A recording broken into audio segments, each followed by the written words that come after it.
আচ্ছা যাই অত সময় নাই, খেয়াল করেন 46 BCS এর রিটেনের লিখিত প্রস্তুতি 35 দিনের এই প্ল্যানটা আমার 35 দিনের প্ল্যান। যারা রিটেন পরীক্ষা দিবেন তারা হয়তো এখন হয়তো না দেখলেও ভবিষ্যতে পরবর্তীতে আপনারা দেখে নেবেন লাইভটা কিংবা ভিডিওটা আমি আবার কি করব শর্ট করব, তখন আপনারা হয়তো দেখতে পারবেন। তো এবার একটু খেয়াল করেন, আমরা 35 দিনের প্ল্যান দিব। তো শুধু এইটাই শুধু কথা না, 35 দিনের প্ল্যান যারা পরীক্ষা দিবেন তাদের জন্যও না, যারা পরীক্ষা দিবেন না তাদের জন্য আমার এই পরামর্শটা একটু মনোযোগ দিয়ে শুনেন। আপনি আপনার প্রস্তুতির লেয়ারটা, এই দুইটাই কি সাফল্য পেজ?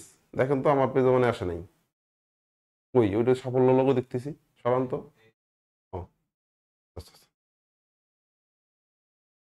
একটু খেয়াল করেন, মনোযোগ দেন। আমরা এখানে 3টা মডেলে ভাগ করছি।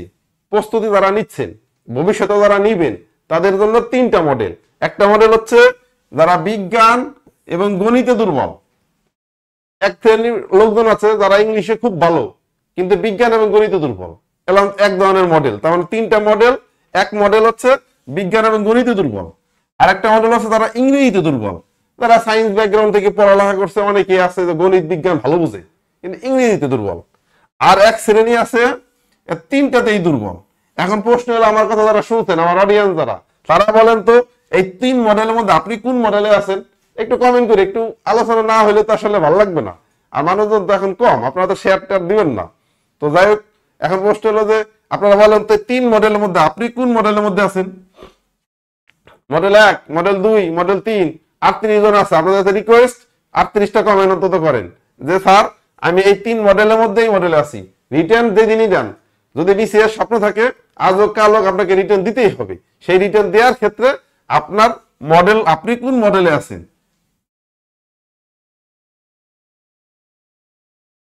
হ্যালো ভাই ব্রাদার, কেউ কমেন্ট করবেন না? আপনি এই 3 মডেলের মধ্যে আপনি যাই, আমি ধরে নিচ্ছি আমি মানে 3 মডেলেই আলোচনা করি, যার জন্য যেটা সুবিধাজনক সে সেই সুবিধায় চলে যাবে। নাসিম ব্যাপারী বলছেন মডেল 2, যারা ইংরেজিতে দুর্বল। আর কেউ আছে এই মডেল 2 এর মধ্যে, মানে 3 মডেলের মধ্যে আপনি কোন মডেলে পড়েন? আব্দুল্লাহ, এইসে মনিরুজ্জামান লাইজু, না লাজু, সোনিয়া, সুমি, সুমি। যাই হোক, কেউ কমেন্ট করবেন না, ঠিক আছে। তো যাই হোক, আমি ধরে নিচ্ছি 3 মডেলের যেটাই হোক, আমি 3টা মডেলেই করণীয় কি সেটা বলবো।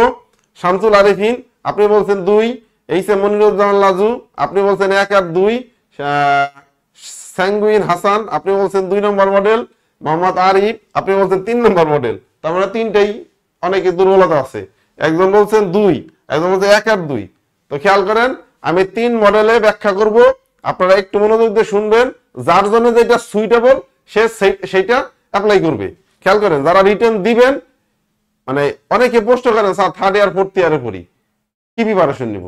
তার জন্য খেয়াল করেন, সবার জন্য এই কথা বলে এখন থেকে যদি ভবিষ্যতে প্রস্তুতি নেন। এবার দেখেন মডেল 1, যারা বিজ্ঞান এবং গণিতে দুর্বল তারা যে কাজটা করবেনি সেটা হচ্ছে যে প্রতিদিন অন্তত 1.5 থেকে 2 ঘন্টা, খেয়াল করেন, গণিত 1.5 থেকে 2 ঘন্টা গণিত করতে হবে। যারা এই মডেলে, যারা গণিত এবং বিজ্ঞানে দুর্বল, 1 থেকে 1.5 ঘন্টা থেকে 2 ঘন্টা মডেলের মানে প্রতিদিন গণিত করবেন। 2 নম্বর হচ্ছে বিজ্ঞানে যারা প্রচন্ড লেভেলে দুর্বল। খেয়াল করেন, যারা আমার, হ্যাঁ স্যাঙ্গুইন হাসান আপনি বলছেন যে আপনার আশা ভাই আপনার অপেক্ষায় ছিলাম, যাই ধন্যবাদ। এখন যারা বলেন যারা এবার যারা রিটার্ন দিবেন, এবার খেয়াল করেন, এখন হয়তো যারা দেখতেছেন তাদের মধ্যে অনেকেই নাই যে রিটার্ন দিবেন, কিন্তু যারা এবার রিটার্ন দিবেন, পরীক্ষার আছে 35 দিন, তাদেরও যদি বিজ্ঞানে দুর্বলতা থাকে তাদের আমি একটা শর্টকাট, মানে একটা বলা ক্যাপসুল বলে দেবো। এই ক্যাপসুল ফলো করলে বিজ্ঞানের দুর্বলতা ইনশাল্লাহ কেটে যাবে। সেটা কি? সেটা হচ্ছে যে বিজ্ঞানের প্রথম কথা হলো, বিজ্ঞানের জন্য এক্সপেকটেশনটা আপনার কমায় আনতে হবে। যে আপনার 90-95 পাইতে হবে আশা করা যাবে না। 60 একটা ভালো মার্ক, 60+ পাইলে এনাফ। এই এক্সপেকটেশন যখন আপনি আনবেন তখন দেখবেন মনের মধ্যে ব্রেনের উপর প্রেশার কমে গেছে। 1, 2 নম্বর হচ্ছে এইটা পড়ার জন্য, এবং পড়া এক্সপেকটেশন কমায় আনার পাশাপাশি পড়া কমায় আনতে হবে। কিভাবে পড়া কমায় আনবেন? পড়া কমায় আনার একটা পদ্ধতি হচ্ছে এই যে সায়েন্স আওয়ার বইটা, একটু খেয়াল করেন। 40 BCS এর police cadre ASP Ariful Islam নামে এই ভাই বইটা লিখছেন, আরিফ ভাই। এই বই আমি ভাইকে চিনতাম না, কিন্তু আমি এই বইটা একসময় পড়ছি। আমি যখন পিএটিসি তে ট্রেনিং এ গেলাম তখন এই ভাইয়ের সাথে আমার পরিচয় হলো।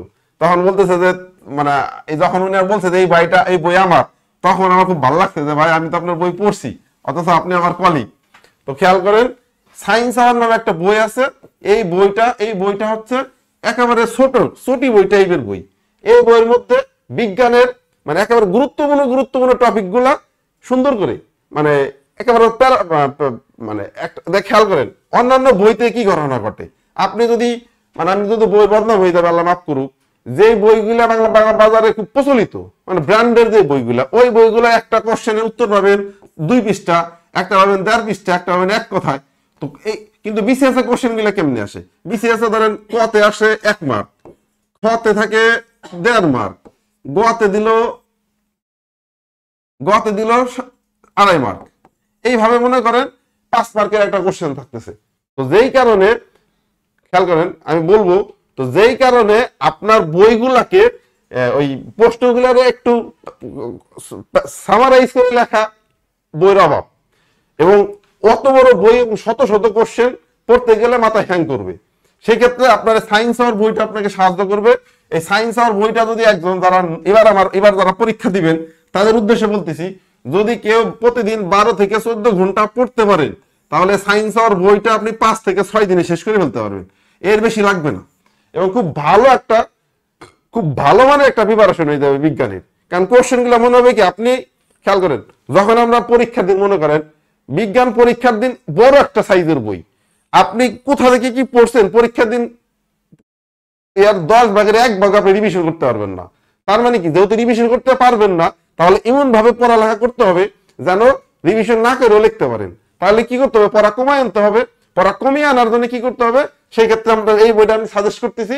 পাশাপাশি যে কাজটা করবেন, যদি 14-15 ঘন্টা এই টানা মানে কোনোদিন মানে এতদিন যারা পেইলি পড়েন নাই, তারা যদি এই বইটা মানে রিটেন পড়েন নাই, তারা যদি এই বইটা 12 থেকে 14 ঘন্টা 5 থেকে মানে গড়ে প্রতিদিন 12 ঘন্টা করে 12 থেকে 14 ঘন্টা গড়ে 5 থেকে 6 দিন যদি পড়েন, তাহলে এই বইটা আপনার সুন্দরভাবে শেষ হয়ে যাবে।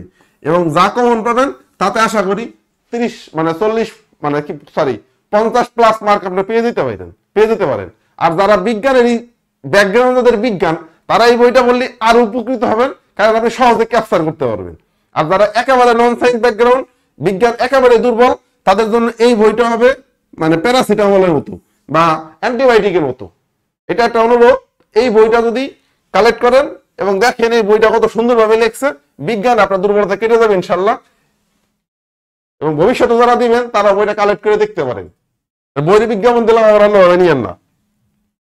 যেহেতু বই পড়ে আমি উপকৃত হয়েছি এবং আমার কলিগ, বইটা আমার মনে হইলো যে বইটা জনগণকে জানানো উচিত। তাহলে আমার বিজ্ঞানে গেল 5 দিন। খেয়াল করেন, বিজ্ঞানে আমার 5 দিন। এরপর আসেন লাইভটা শেষ পর্যন্ত দেখবেন, আসল কথা কিন্তু লাস্টে। মূল পড়া বিশাল একটা বই আপনি কত সহজে রিভিশন করে ফেলবেন, সেই কাহিনীগুলো লাস্টে। আগে আমি স্টেপ বাই স্টেপ যাচ্ছি। খেয়াল করেন, যারা মডেল 2 তে আছে অর্থাৎ ইংরেজিতে দুর্বল, তারা কি করবেন, এই 35 দিনে প্রতিদিন মিনিমাম 1 ঘন্টা অনুবাদ প্র্যাকটিস করবেন। 1 ঘন্টা অনুবাদ প্র্যাকটিস। আজকে যদি বাংলা থেকে ইংলিশ করেন, বাংলা থেকে ইংরেজি করেন, কালকে করবেন হচ্ছে ইংরেজি থেকে বাংলা। মনোযোগ, আজকে যদি বাংলা থেকে ইংরেজি করেন, কালকে করবেন ইংরেজি থেকে বাংলা, পরের দিন ইংলিশ থেকে, মানে এইভাবে আপনি প্যারালাল মানে সাইকেলিং করে ঘুরাই করবেন। তাহলে প্রতিদিন আপনার 1 ঘন্টা মিনিমাম আপনার অনুবাদ প্র্যাকটিস করবেন। সেই অনুবাদ প্র্যাকটিসটা কিভাবে করবেন, যারা আমাকে চিনেন তারা হয়তো জানেন আমার অনুবাদ ক্লাসগুলা কেমন। যারা জানেন তারা জানেন অনুবাদটা আমি কত সহজভাবে বোঝানোর চেষ্টা করছি। তো আমার এই অনুবাদ থেকে যদি আপনি একটু জ্ঞান নিয়ে থাকেন যে একটা অনুবাদ কেমন প্র্যাকটিস করে, প্রতিদিন যদি আপনি 1 ঘন্টা করে ওই স্টাইলে প্র্যাকটিস করতে থাকেন, 1 মাসে আপনার অনুবাদের বড় একটা দক্ষতা দাঁড়াই যাবে। যে দক্ষতা দিয়ে আপনি পরীক্ষায় খুব ভালো একটা কিছু করতে পারবেন। কারণ পরীক্ষা হলে কিন্তু আমরা কিছু কমন পাই না।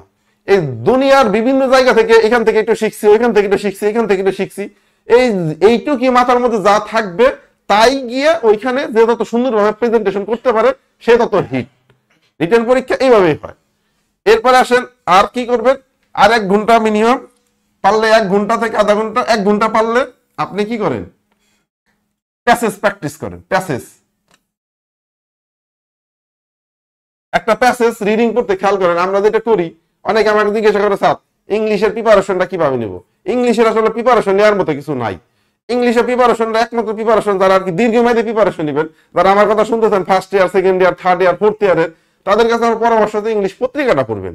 সারা মাসে টোটাল এক মাসে একটা ডেইলি স্টার পড়েন, কিংবা অন্য যে কোনো একটা ইংরেজি পত্রিকা পড়েন। রাকিব খান, আমার অনুবাদ ক্লাস আমার ইউটিউব চ্যানেলে আছে, আমার এই পেজে আছে। ইউটিউব চ্যানেলে আমার পিরুমোল্লা ইউটিউব চ্যানেলে গিয়ে খুঁজ দিলে আপনি অনুবাদটা একেবারে সিরিয়াল করা আছে। আর যেহেতু পেজে খুঁজে পাওয়া টাফ, অনেক অনেক মানে পেজে কোনো এলোমেলো থাকে, কিন্তু ইউটিউবে একটু গুছানো আছে আর কি, আপনি আমার এখান থেকে দেখতে পারেন। গেল এটা। এবার দেখেন, ওই অনুবাদ প্র্যাকটিসটা যদি একটু আয়ত্ত আনতে পারেন ভাই, তাহলে অনেক বড় বড় লাইনকে আপনি কত সহজে একটা স্ট্রাকচার দাঁড় করে দিতে পারবেন। English to Bangla, Bangla to English. আমি এই ক্লাসগুলো আবার নিব, ঈদের পরে নিব, ঈদের আগে আর সম্ভব হয়তো হবে না।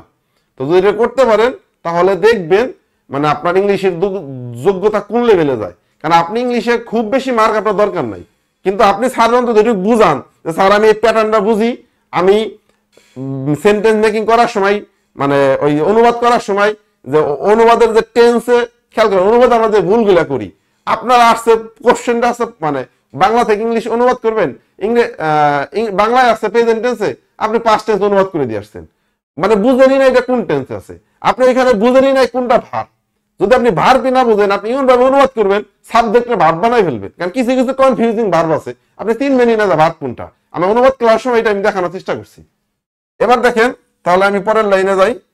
সবচেয়ে এবং যারা মডেল 3, যারা 3টাতে দুর্বল, মডেল 3 অর্থাৎ 3টে সাবজেক্টে দুর্বল, মডেল 3 এর মধ্যে আছেন, তারা মডেল 1 যেমন প্রতিদিন 1.5 ঘন্টা অঙ্ক করবেন এবং প্রতিদিন এই 1 ঘন্টা করে ইংরেজি পড়বেন। ঠিক যদি মডেল যদি আপনার যদি এইটা হয়, মানে আপনার যদি 3টে সাবজেক্টে দুর্বল হন, তাহলে আপনার জন্য এই কাজটা করতে হবে যে আপনি ইংলিশও প্রতিদিন পড়বেন, গণিতও প্রতিদিন পড়বেন। এটা আপনার করতেই হবে, এটা উপায় নাই। এটা তখন আপনার ঘুম অন্যরা যেখানে 12 ঘন্টা পড়ে, আপনি যেখানে 16 ঘন্টা পড়বেন। এইটা আপনার করতেই হবে। আপনি কি চাচ্ছেন আপনি জানেন না। আপনি প্রায় 4 লাখ লোকের মধ্যে থেকে টিকে 20,000-এর মধ্যে ঢুকছেন, 20,000 থেকে আপনি 2,000-এর মধ্যে ঢুকবেন, 2,000-এর মধ্যে থেকে কেউ কেউ 200-এর মধ্যে ঢুকবে, 200-এর মধ্যে থেকে কেউ কেউ প্রথম 25 জনের মধ্যে ঢুকবে। অতএব আপনি কি চাচ্ছেন আপনার একটু বুঝতে হবে। মোহাম্মদ জাহিদ হাসান, আপনি 46 বিসিএস রিটার্ন দিবেন, জামালপুর থেকে দেখছি ভাইয়া, থ্যাংক ইউ ভাই। এবার দেখেন মনোযোগ, এবার দেখেন বাংলায় কি করবেন। বাংলায় আপনার প্রথম বাংলায় আছে 30 মার্কের, ব্যাকরণ আসে, সাহিত্য আসে 30 মার্ক। এই 60 মার্কের মধ্যে অনেকেই প্রায় 50-55 মানে 55 প্লাস পায়। এটা সম্ভব, 55 না, আপনি 50 প্লাস পান, তাই অনেক মার্ক, এবং এটা অঙ্কের মতো মার্ক। তাহলে এই জিনিসটা আপনি প্রিলিতে যা পড়ছেন এখনো তাই আপনি রিভিশন করবেন। এবং এই ব্যাকরণের জন্য কি করবেন, এই যে বিগত 8-10টা বিসিএস এর বিগত পরীক্ষায় আসা, বাংলায় বিগত পরীক্ষায় আসা যদি কোশ্চেন মিলে সমাধান করেন, তাহলে 5টা কোশ্চেন আপনি কমন পাবেন, 5-6 আপনি 30-এর 30 পাবেন। এটা আমার অঙ্কের মতো মার্ক। খেয়াল করেন, এই ব্যাকরণের যে 30, এটা অঙ্কের মতো মার্ক।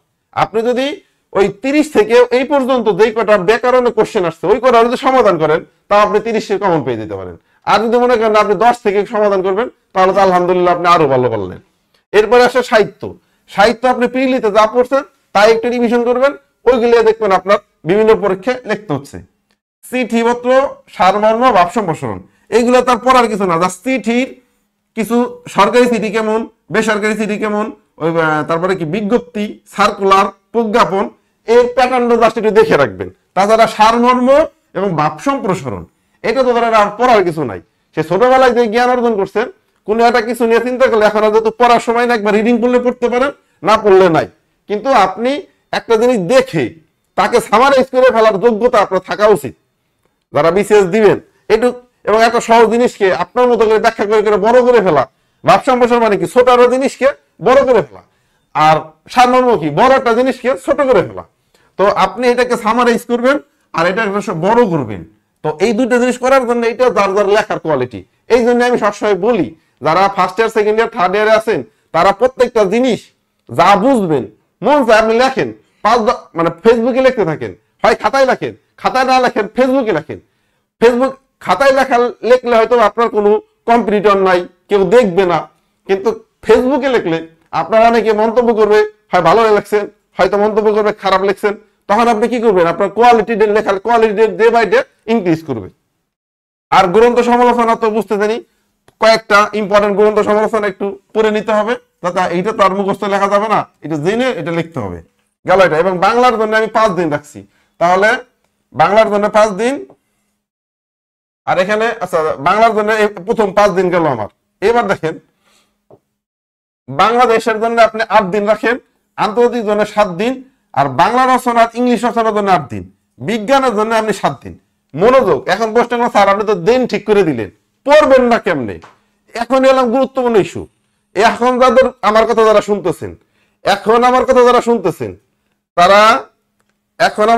শুনতেছেন, তাদের কাছে আমার রিকোয়েস্ট বা অনুরোধ, অন্তত এখন লাইভটা শেয়ার দেন, কারণ এখন আপনাদের জন্য কাজে লাগবে। আপনি ফার্স্ট ইয়ার হন, সেকেন্ড ইয়ার হন, থার্ড ইয়ার হন, যেখানেই হন, এখন আপনার এটা কাজে লাগবে।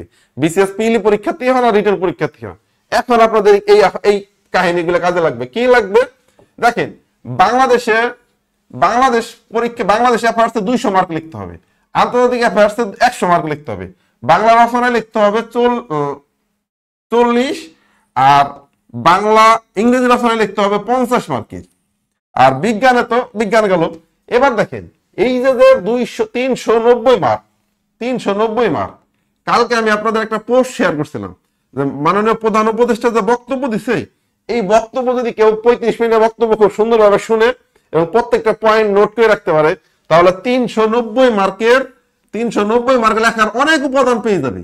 সে অনেক উপাদান পাবে, যা থেকে মানে অনেক উপাদান পাবে, এবং লেখার বিভিন্ন জায়গায় গেলে ইনপুট দিতে পারবে এবং চিন্তার খোরাক যোগাবে। তো তার মানে প্রথম কথা হচ্ছে যে কালকের ওই 35 মিনিটের বক্তব্যটা আপনার শুনতে হবে।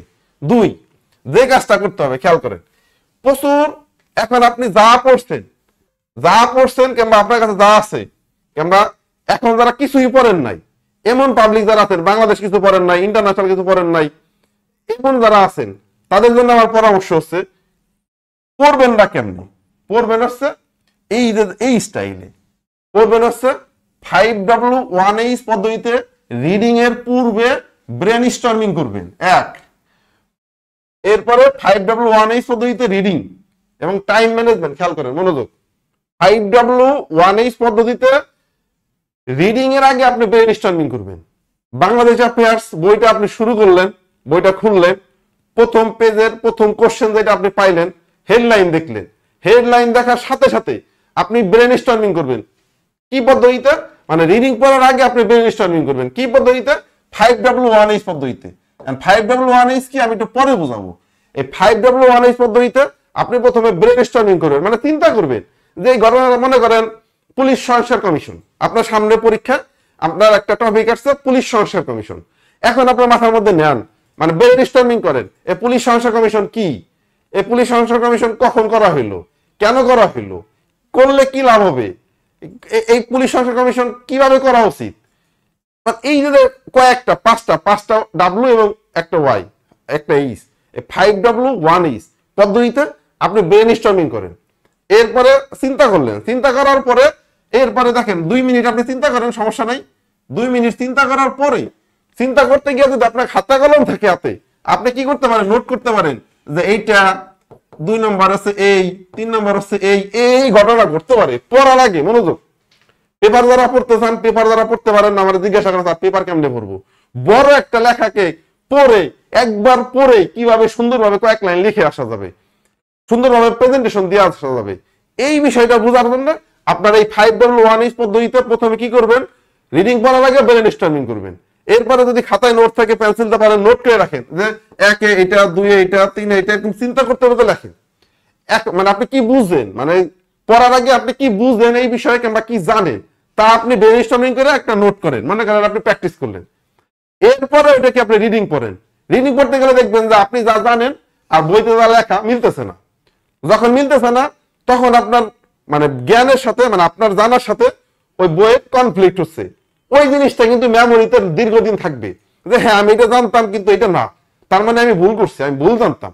ওইটা কিন্তু মেমোরিতে লাস্টিং করবে, মেমোরির লং টার্ম মেমোরিতে ঢুকে যাবে।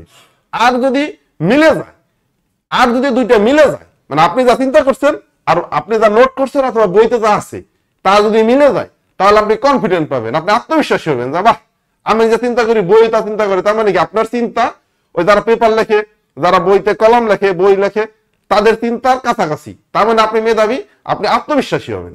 আমি কি বুঝাইতে পারছি ব্যাপারটা? তাহলে এই পদ্ধতিতে আপনি প্রথমে 5W1H পদ্ধতিতে ব্রেনস্টর্মিং করবেন। এরপরে কি বলছি, 5W1H পদ্ধতিতে রিডিং করবেন। 5W1H পদ্ধতি কি একটু পরে বলতেছি। এখন আসেন দ্বিতীয় যে কাজটা করতে হবে, টাইম ম্যানেজমেন্ট করে প্রতিদিন 30 মিনিট আপনার প্র্যাকটিস করতে হবে। টাইম ম্যানেজমেন্ট কেমনে করবেন? 100 মার্কের একটা পরীক্ষা কিংবা 200 মার্কের একটা পরীক্ষা, আপনার সময় হচ্ছে 4 ঘন্টা, 240 মিনিট। তাহলে 200 কে আমি 200 দিয়ে ভাগ করি, কাটলে কত হয়? এটা 10 দিয়ে ভাগ করলে এটা 12, তার মানে কি 12/10 1.2। খেয়াল করেন, প্রত্যেক 1 মার্কের জন্য 1.2 মিনিট মনোযোগ। এখন আপনি লিখতে খেয়াল করেন, এইটা হচ্ছে যে আপনার লেখার মানকে অসাধারণ ভাবে চেঞ্জ করে দিবে, আপনাকে অন্যর থেকে আলাদা করে দিবে। কেমনে? আপনি যখন প্রতি 1 মার্কের জন্য 1.2 মিনিট, তখন আপনি যখন 3 মার্কের কোশ্চেনের উত্তর লিখবেন, তখন আপনি লিখবেন কত? 3.6 মিনিট। আপনি যখন 5 মার্কের কোশ্চেন উত্তর লিখবেন, তখন 5 গুণ এটা হয়ে যাবে 6 মিনিট। এখন 6 মিনিটে যখন আপনি খেয়াল করেন, আপনি যখন 5 মিনিট একটা কোশ্চেন 6 মিনিট লিখছেন, 10 মার্কের একটা কোশ্চেন 12 মিনিট লিখছেন, এইভাবে যখন লিখবেন তখন প্রত্যেকটা কোশ্চেন খেয়াল করেন, প্রত্যেকটা কোশ্চেন দেখবেন একটা অটো রিসাইজ, অটো ফ্রেমিং হয়ে গেছে, সুন্দর একটা ফ্রেম দাঁড়াই যাবে প্রত্যেকটা কোশ্চেন। কোনোটা এমন না যে একটা আপনি 10 পেজ লিখছেন আর একটা 2 পেজে লিখতে পারেন নাই, একটা 15 পেজ লিখছেন লাস্টে গিয়ে উত্তরই করতে পারেন নাই। স্যাররা খাতা দেখার আগে কি করে? খাতা দেখার আগে পুরো খাতাটা কিন্তু একবার দেখে নেয় যে আপনি কি এক্সপেক্ট করেন, আপনার লেভেল বোঝার চেষ্টা করেন স্যাররা খাতা দেখা শুরুতেই। তো যখন শুরুতে খাতা দেখতে যাবে, দেখবে যে আপনি 5টা কোশ্চেন উত্তরই করেন নাই, তখনই বুঝবে যে আপনার এক্সপেকটেশন তেমন কিছু না, আপনি ওইরকম যোগ্য কেউ না। আপনার সম্বন্ধে স্যারের প্রথমেই নেগেটিভ মাইন্ডসেট তৈরি হয়ে যাবে। তো আপনার কি করতে হবে? যদি আপনি কি করেন, আপনি কি করতেন দেখেন তো, আপনি প্রত্যেকটা মার্কের জন্য 1.2 মিনিট বরাদ্দ করে 5 মার্কের জন্য আপনি 6 মিনিট লিখছেন, 6 মিনিটে দেখা গেল 1.5 পেজ হয়েছে। 10 মার্কের জন্য আপনি 3 পেজ লিখছেন। এরকম প্রত্যেকটা কোশ্চেন যখন অটো সাইজ হয়ে রয়েছে, স্যার স্পষ্টভাবে দেখতেছে এবং আপনি লেখার সময় একটু সুন্দর করে লিখছেন, ফাঁকা করে রাখছেন, একটা করে শেষ হয়েছে, পরের কোশ্চেন নতুন পেজে শুরু করছেন, স্যার প্রত্যেকটা কোশ্চেন দেখতেছেন যে আপনি প্রত্যেকটা কোশ্চেন উত্তর করছেন এবং প্রত্যেকটা কোশ্চেন মাপে উত্তর করছেন। তাহলে কি হবে?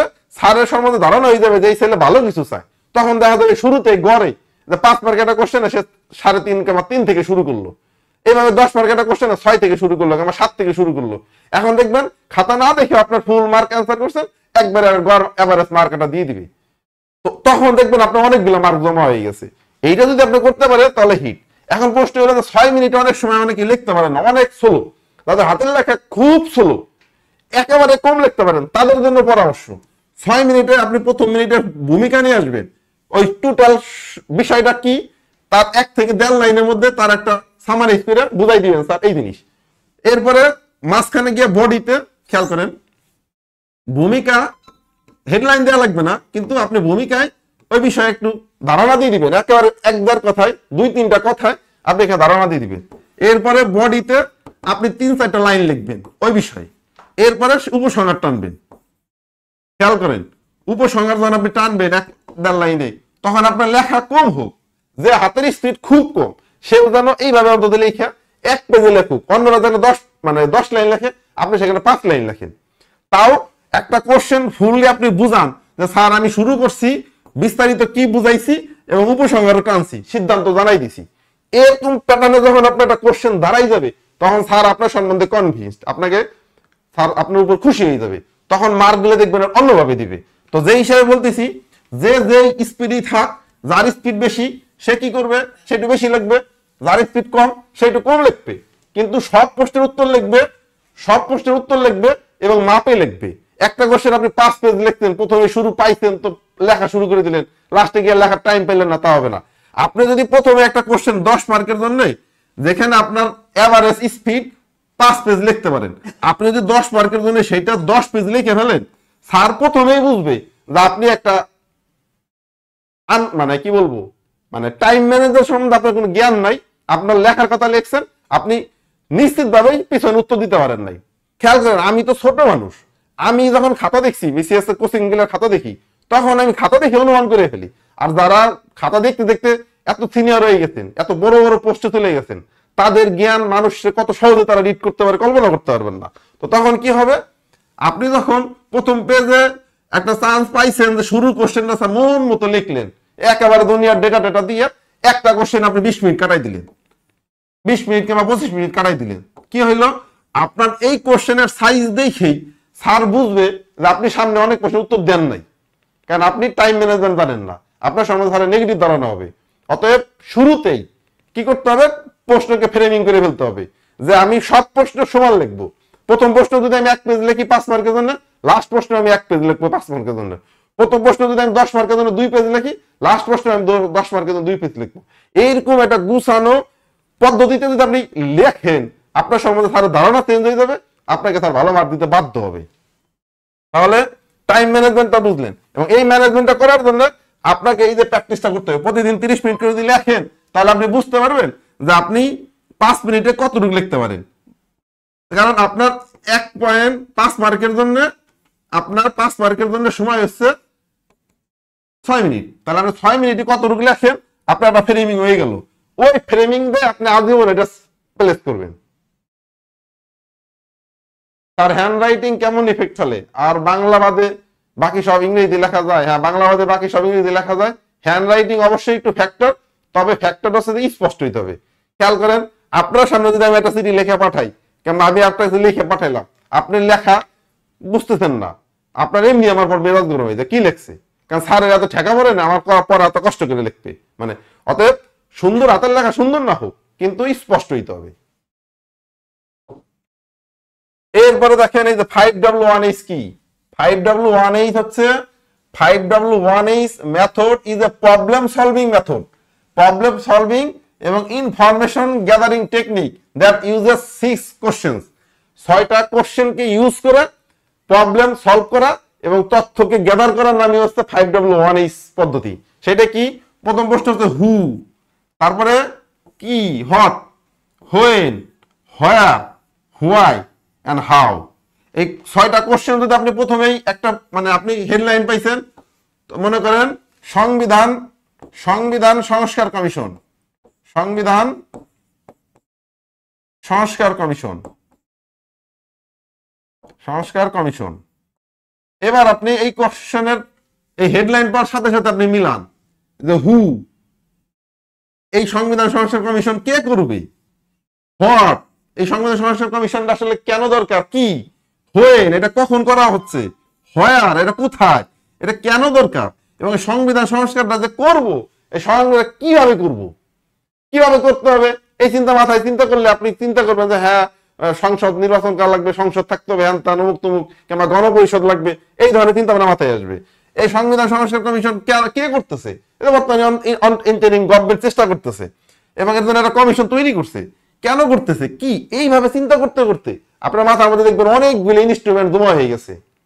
তাহলে কি হবে, আপনি মানে একটা বড় কোশ্চেন আপনি প্রথমে যদি এইভাবে ব্রেইনস্টর্মিং করে নেন, নোট করে নেন যে আপনি এই জানেন, মনে করেন আপনার কাছে আসছে সংবিধান সংস্কার কমিশন সম্বন্ধে, কিংবা দুদক সংস্কার কমিশন, দুদক নিয়ে আসছে, কিংবা মনে করেন যে সরকারের মনে করেন যে আসলো যে প্রধান উপদেষ্টার চীন সফর, প্রধান উপদেষ্টার চীন সফর, তাহলে প্রথমে আপনি কি এই প্রশ্নটা উত্তর খুঁজেন, মানে আপনি এমনি জানেন, তারপরে হোয়াট, এইভাবে প্রত্যেকটা কোশ্চেন উত্তর আপনি নেন, নেয়ার পরে এরপর রিডিং পড়েন, রিডিং পড়তে গিয়ে দেখেন যে আপনার চিন্তার সাথে মিলছে কিনা, যদি মিলে আপনি হিট, যদি না মিলে আপনি কি করবেন, আপনার ওই যে একটু আগে বললাম আপনার ব্রেনের সাথে আপনার চিন্তার সাথে কনফ্লিক্ট হয়েছে, মানে খেয়াল করেন আমার পোস্টে যে নেগেটিভ কমেন্ট করেন তারে কিন্তু আমি ভুলি না, যে ভালো কমেন্ট করেন সেই তারে কিন্তু আমি ভুলে যাই। নেগেটিভ কমেন্ট করলে কি হয়, আমার চিন্তার সাথে তার কনফ্লিক্ট হয়, তখন ওই বাটপাটা আমি মনে রাখি। তো এখন কি হয়েছে, তো এইভাবে আপনি যখন নেগেটিভ মানে আপনার চিন্তার সাথে যখন বইয়ের চিন্তা মিলতেছে না, তখন দেখবেন আপনার ওইটা মাথার মধ্যে বেশিক্ষণ দীর্ঘস্থায়ী থাকবে।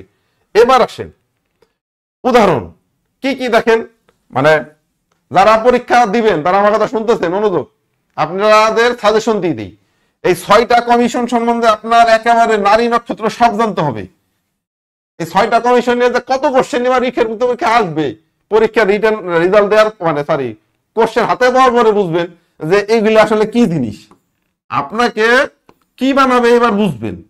এই 6টা সংস্কার কমিশনের নারী নক্ষত্র সব জানতে হবে। সংস্কার কমিশনের ভীষণ মিশন কি, কি চাচ্ছে, এই ফিলোসফিটা আপনি বুঝতে হবে। যদি এই ফিলোসফি বুঝেন তাহলে আপনি এই কমিশন সংস্কারগুলো নিয়ে সুন্দরভাবে লিখতে পারবেন। মনোযোগ। এরপরে আসেন রোহিঙ্গা ইস্যু, যেহেতু এটা বর্তমান হট ইস্যু, এতদিন যেমনি থাক, এখন আবার একটা নতুন করে ইস্যুটা ইম্পর্টেন্ট হয়ে দাঁড়াইছে। অতএব রোহিঙ্গা ইস্যুর বর্তমান, ভবিষ্যৎ, সম্ভাবনা, এটা নিয়ে ভালোভাবে অবশ্যই পড়তে হবে। জাতিসংঘের মহাসচিব বাংলাদেশে যে আসলেন, এর ভূরাজনৈতিক গুরুত্ব কি, এইটা নিয়ে একটু চিন্তা করতে হবে। এই নিয়ে কলাম টলাম পড়তে হবে। মাননীয় প্রধান উপদেষ্টা 3 সফরের ভূরাজনীতি, এখানে কি ঘটনা ঘটবে, বিনিয়োগ আসলে কি ঘটবে, এসব নিয়ে আমরা বুঝতে হবে। এরপরে বিদ্যুৎ, রিজার্ভ, মুদ্রাস্ফীতি, ডলার রেট, এই সরকার আসার পরে এই জিনিসগুলো কি কি পরিবর্তন ঘটছে, এই জিনিসগুলো এখন পজিটিভ ইন্ডিকেটর। এই সব কটা জিনিসই এখন পজিটিভ ইন্ডিকেটর। বিদ্যুৎ আমরা জানি বিদ্যুৎ যায় নাই, রিজার্ভ বাড়ছে, মুদ্রাস্ফীতি কমছে, ডলার রেট কমছে। তার ডলার রেট কমছে মানে এখন আমরা ডলার রেট কমা মানে অন্য হিসেবে, যে আপনি যদি বাংলাদেশের পক্ষে কথা বলেন তাহলে ডলার রেট কমা মানে $1 সমান মনে করেন 100, আগে ছিল 110 টাকা, এখন 120 টাকা, তাহলে ডলার রেট কমছে। আর যদি মনে করেন ডলার রেট বাড়ছে মানে কি, মানে হচ্ছে যে এই যে এটা টাকা মানে ডলারের এগেইনস্টে টাকার ভ্যালু বাড়ছে মানে ডলার রেট বাড়ছে, এটা বুঝাইতেছি। তো এই জিনিসগুলো আপনার অবশ্যই খুব ক্লিয়ার ধারণা থাকতে হবে। এগুলো যদি থাকে গেল হয়ে গেল এটা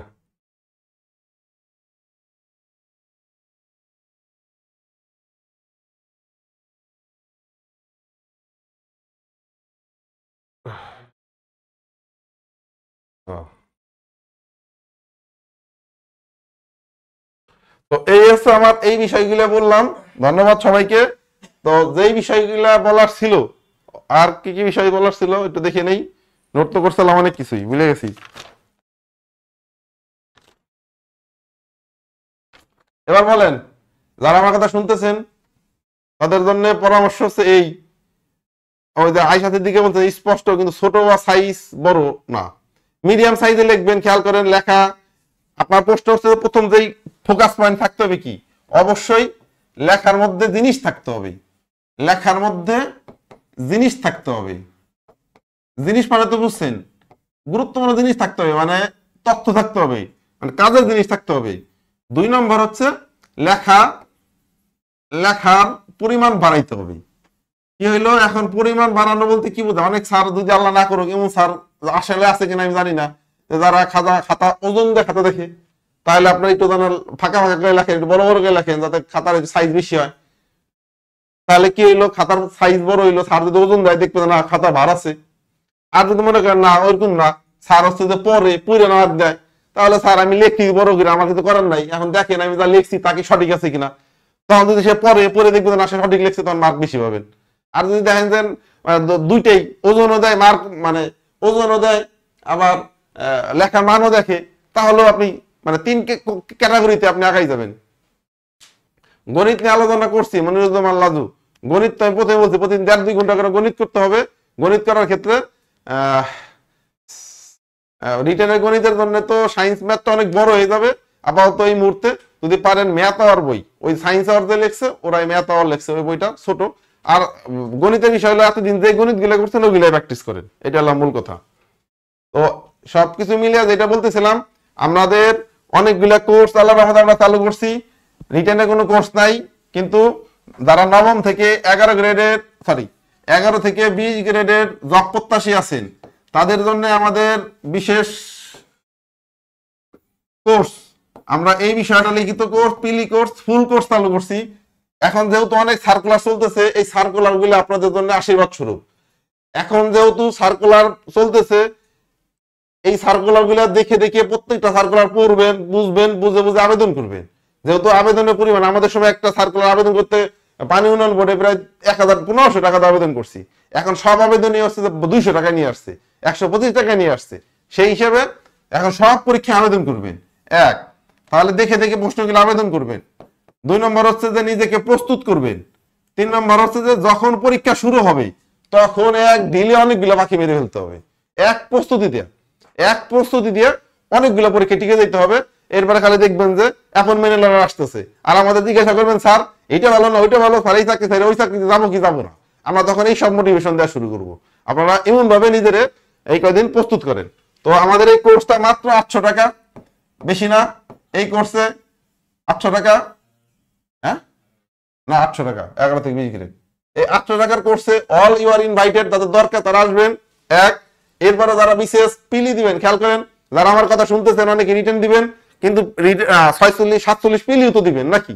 তা পিলি দেওয়ার জন্য অবশ্যই একটা মেকানিজম আপনার করতে হবে, বারবার নিজেকে পরীক্ষার মধ্যে ফেলতে হবে। আপনি প্রতি যত পরীক্ষা দিবেন তত ভুল বের হবে, আর যত ভুল বের হবে তত ওই ভুলগুলোকে আপনি রিভিশন করার সুযোগ পাবেন। এবং ওই ভুলগুলা যে এমন হয় যে আপনি পরীক্ষা দিচ্ছেন, মনোযোগ, আপনি পরীক্ষা দিচ্ছেন, পরীক্ষা আপনি ভুল করছেন, ওই ভুলটা আপনি ওই দিনকে যদি রিভিশন করেন তাহলে ভুলটা সংশোধন হইলো। পরের দিন পরীক্ষা কিংবা এর পরের 2 দিন পরে আবার একটা পরীক্ষা যদি ওই প্রশ্নে আবার ভুল করেন, তার মানে এটা আপনি ওপেন কনফিউজড, আপনি বারবার ভুল করেন। এখন কি করতে হবে, যেহেতু বারবার ভুল করেন, এই ভুলটা সংশোধন করার জন্য মস্তিষ্কের মধ্যে একটু মেমোরি কুলু সেট করে দিতে হবে। তাহলে ওই কুলু সেট করার জন্য হইলো এক্সাম ব্যাচে 47 BCS যারা এক্সাম ব্যাচ দিবেন, 47 BCS এক্সাম ব্যাচ আমাদের অ্যাপসের মাধ্যমে পরীক্ষা হবে। তারপরে আমাদের মানসম্মত প্রশ্নের পরীক্ষা হবে, সময় উপযোগী প্রশ্নের পরীক্ষা হবে, গবেষণালব্ধ প্রশ্নের পরীক্ষা হবে। এগুলো নিয়ে আমরা অনেক কাজ করতেছি। যদি সুযোগ হয় মাত্র 350 টাকার এই কোর্সটা আপনারা দ্রুত এই 47তম BCS এক্সাম ব্যাচে এনরোল করেন। প্রাইমারি শিক্ষক নিবন্ধন এইসব নিয়ে পরে আবার কথা বলবো। 48 ফাউন্ডেশন যারা চান, আমাদের 48 ফাউন্ডেশন ব্যাচও আছে। পরীক্ষার আগে রিভিশন দেবো কেমনে, এটা কিসের সেগুন সাঙ্গুইন হাসান, আপনি কি মানে রিটার্নের কথা বলতেছেন?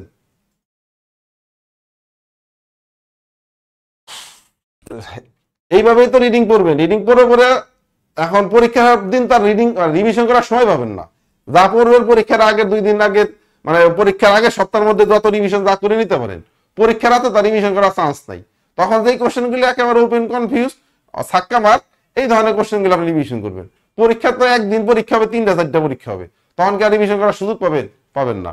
তো সবাই জন্য দোয়া রইলো, আমার জন্য দোয়া থাকবে, দোয়া করবেন। আসসালামু আলাইকুম রহমতুল্লাহ, ভালো থাকবেন সবাই।